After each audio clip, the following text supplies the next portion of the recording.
A load of steel arrives on a November morning near Bird Island, Minnesota.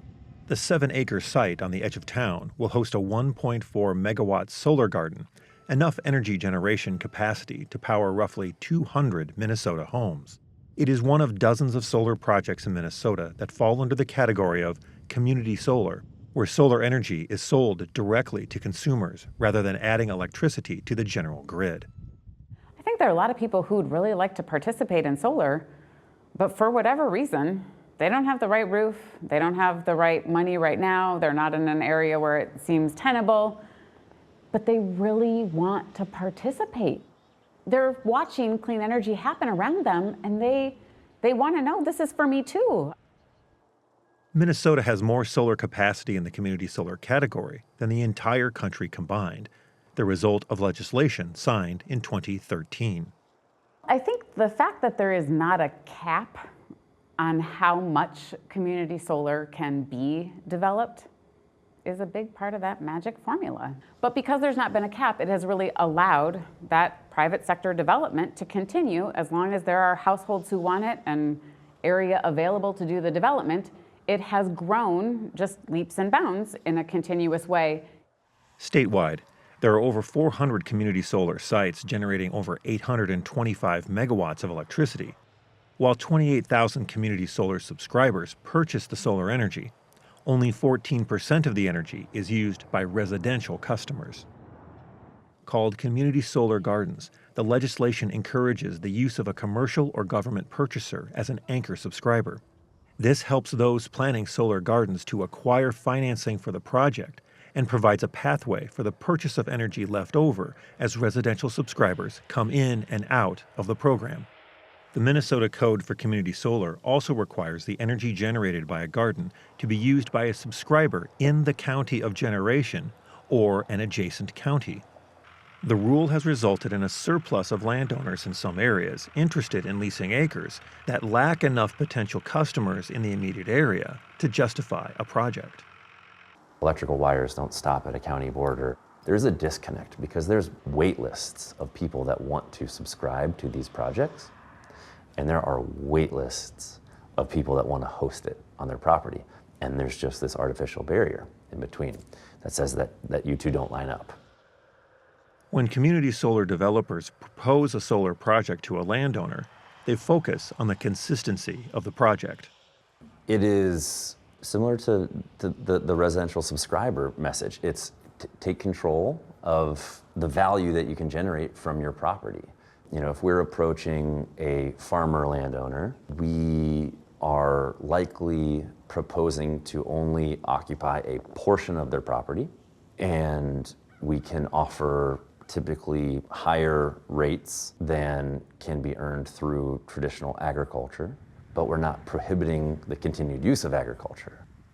Landowners interested in hosting a community solar garden are drawn to benefits that are both financial and structural. Many solar gardens are placed on sites that are often difficult to farm or are of marginal quality for row crops.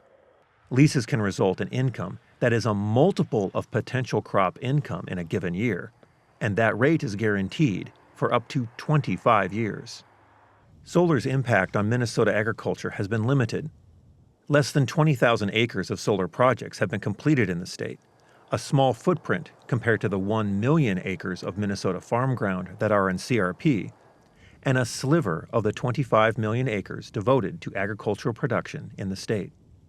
Solar panels are pretty good neighbors, and once you visit solar sites or even have one in your community, you tend to start to realize that they're quiet once they're installed. Many solar projects use cover crops rather than hard surfacing, which can improve soil quality.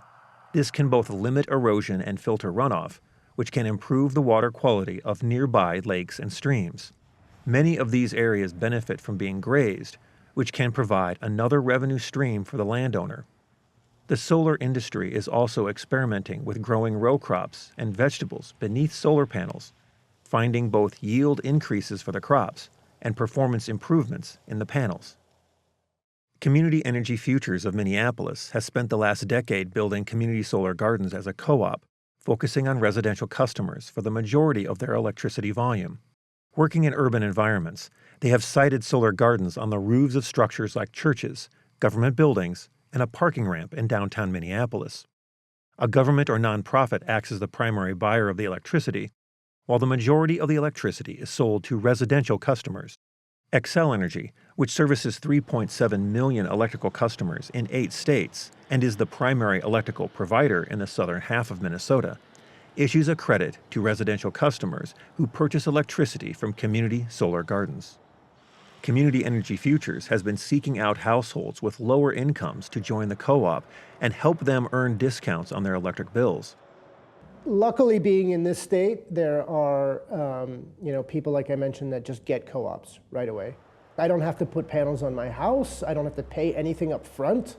I might be a renter. My house might be shaded. Maybe I need a roof replacement and I can't afford it right now.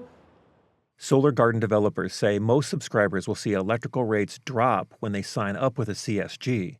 And once the installation costs are covered, consumers will enjoy static electrical rates for up to 25 years. All these reasons build up that momentum. And what I'm finding a lot of time is like the CSG momentum in general for community solar gardens is growing big time. We just need to do more catching up on like, hey, CSGs are great, but look at this model of CSG. Look at the co-op model versus the model you're getting. With another 400 megawatts of community solar projects in the planning stages, developers in Minnesota look to continue that momentum. For Market to Market, I'm Peter Tubbs.